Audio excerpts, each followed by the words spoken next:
Salutare lume și bine m-am găsit la un nou joculeț. Acesta se numește Poltergeist, cred că așa se pronunță și hai să începem. Ok. Da. Aici este dubița noastră cu care o să facem mai multe chestii. Stați să mergem la lumină să vă arăt ce trebuie să colectăm. În jocul ăsta trebuie să colectezi ceva. Acolo trebuie să colectăm așa laptop, ați văzut voi, puneți pauză dacă n-ați văzut. Am încercat să filmez odată și pur și simplu mi-a dat jocul crash. Habar n-am de ce. Să mergem pe aici. Știu că am început direct cu casa cealaltă, fix din fața dubiței, așa că hai să mai explorăm aici. Mi se pare că o să poți intra și în casele astea. Iar în acest joc, dacă nu ai lumină, gen se întunecă dintr-o dată, un monstru va veni și te va omorâ. Nu în toate cazurile, adică vedeți acum, noi nu murim, pentru că n-am intrat în casă. Uitați, casa e de acolo, hai să mergem la ea. Nu știu dacă mă aud bine sau nu, dar da. Ok.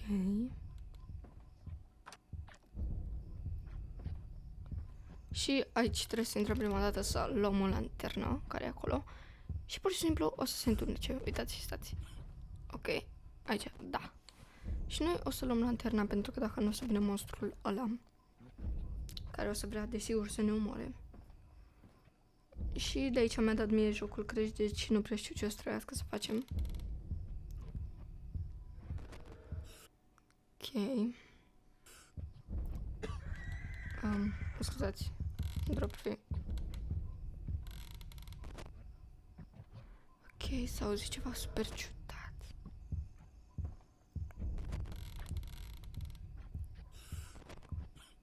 Și nu prea aș vrea să știu ce a fost. Nu merge să deschidem, fuck. Nu știu de ce îmi vine să vorbești când șoaptă, de parcă chiar ar fi cu mine în cameră sau ceva de genul. Ok. Nu e nimeni?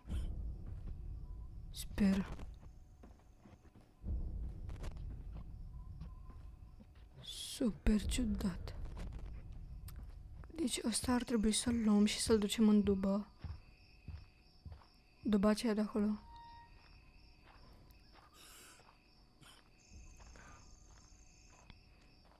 Ok.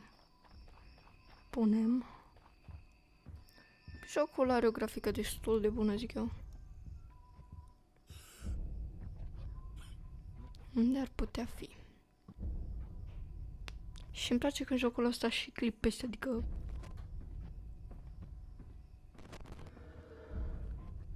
Nu știu. Eu nu m-aș duce sus? Ok, plecăm. Și cred că monstrul e sus. Fugi. Oh my god. Lol, vedeți când se închide lumina, el e acolo. Oh. Ați văzut?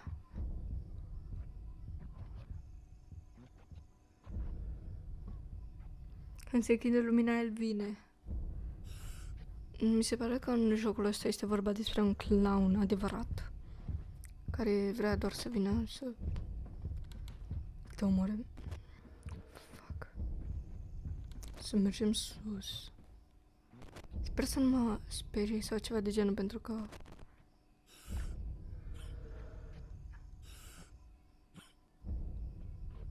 de obicei mai puțin frică la genul ăsta de jocuri. Bine, nu cum sunt Outlast și chestii de genul, dar da. L-am putea întâlni în orice cameră. Sau nu aș vrea să-l întâlnesc. Laptopul trebuie să luăm. Se mai buguiești și chestiile astea. De drumul.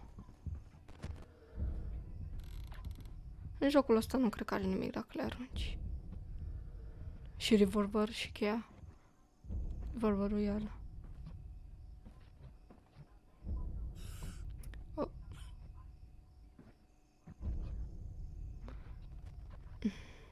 Hai. Ok. Bine măcar că avem o lanternă prin care nu vedem absolut nimic. Da. Ok. Nu cred că aș deschide ușa aia, dar...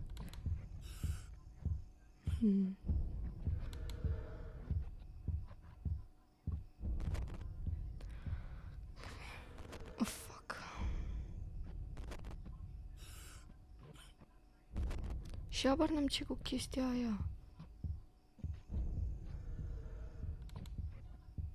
Și ocazional mai trebuie să apeși click și click stânga și click dreapta și asta pentru a respira și a tuși.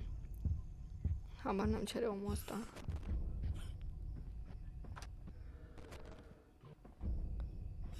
Sper că nu ești aici. Nu. Binoclu.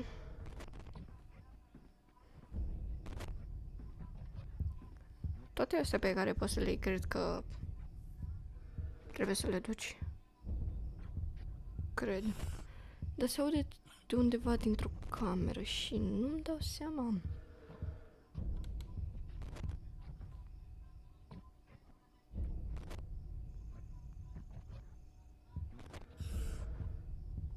Ok.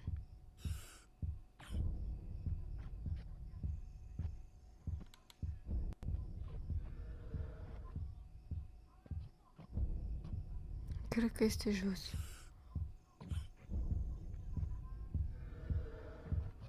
Apar, nu știu ce să fac în fucking jocul ăsta. Ok, hai jos.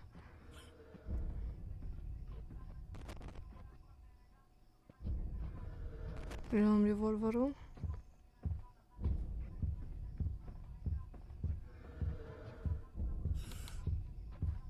Vedeți cum se aude, adică...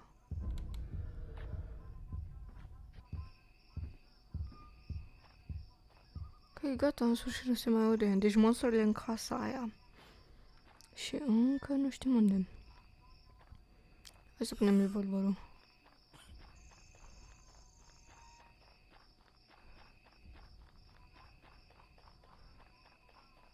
Ok, poate ne lasă de data asta să intrăm în cealaltă casă. Măcar încercăm. Plus că nu mai vreau în casa aia pentru că e un fucking monstru în ea. Ah, cheia. Ok. Nu zic că e și în casa asta. Ok. Rang. În sfârșit ne putem apăra, zi, Doamne.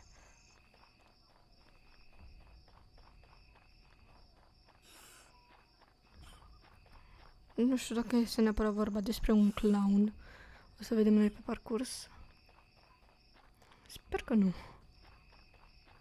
Mă zic că jocul este foarte scurt. Adică doar trebuie să iei itemele. Dar îți dă suspansul ăsta.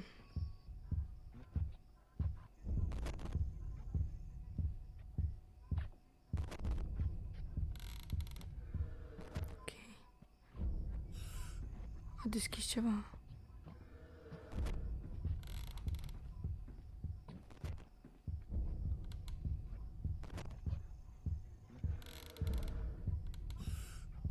Ok.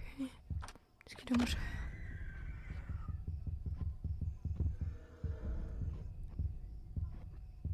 Ok, fuck, ați văzut cum s-a auzit?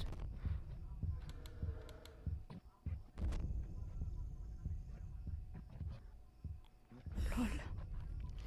My fucking god, ce naiba să fac? Am lanterna. Și intrăm pe ușa aia. O, avem trofeu.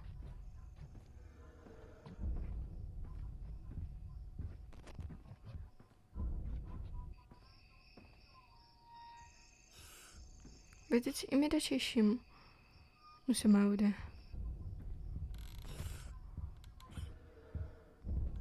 Oh. What the fuck? Ok, papa.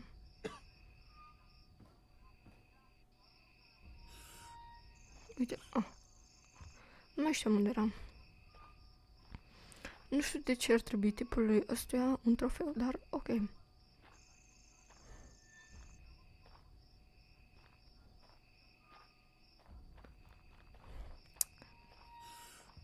Eu știu deja tot ce trebuie să luăm pentru că, cum a spus mi-a dat care e jocul când am încercat să-l filmez prima dată și sper să nu le-a greșit de data asta, dar văd că nu avem nicio problemă.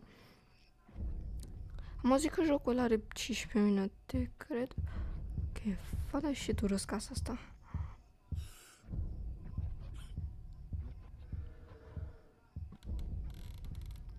Deci o să încerc să filmez 15 minute, cum se zicea, că e jocul, iar dacă ține mai mult, o să-l închid.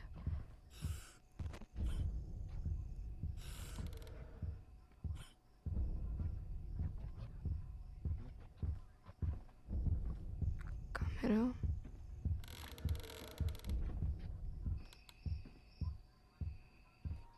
Oh, s-a buguit acolo. Da.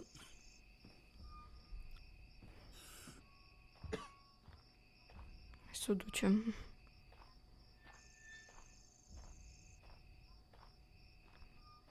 Din ce în ce mai întuneric. Nu știu de ce ai venit fix noaptea să-ți iei lucrurile din casă.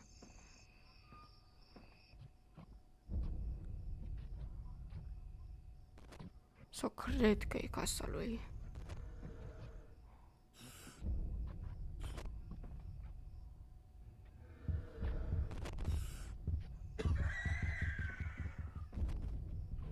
Fuck.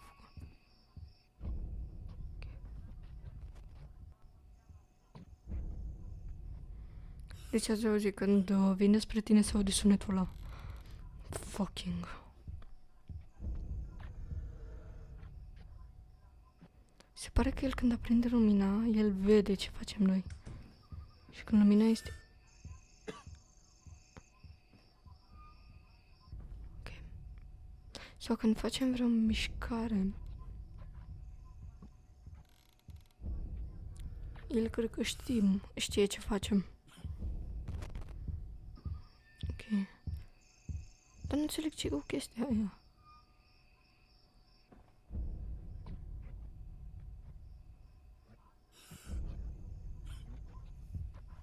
Aș vrea să-l prind odată să văd cum arată, dar nu cred că poți să-l vezi.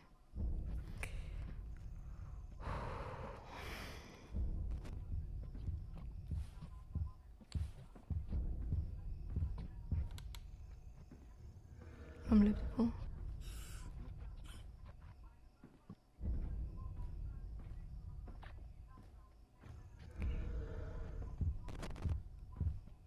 El e sus.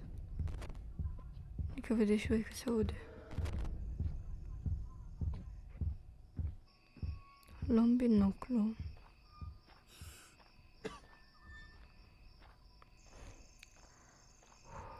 Ok, hai să-l punem acolo. Și laptopul și cred că atât-i trebuie. Și cred că trebuie să le pui în ordine, adică eu le-am luat în ordine, nu știu. Adică nu le-am luat în ordine, dar totuși.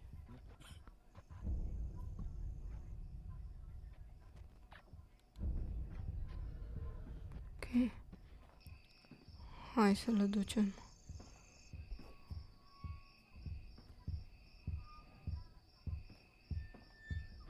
Ok. Zi-mi, Doamne, că doar atâta. Eu știu că trebuie să duci obiectele și gata, pur și simplu jocul se sfârșește. Da? Atât? Zic eu doar atât. Zi... Yes. Și am terminat jocul fără să murim. Ok. Dar cam atât cu acest episod. Sper că v-a plăcut. Iar dacă v-a plăcut, nu uitați să apăsați un buton de like și noi ne revedem data viitoare. Pa, pa!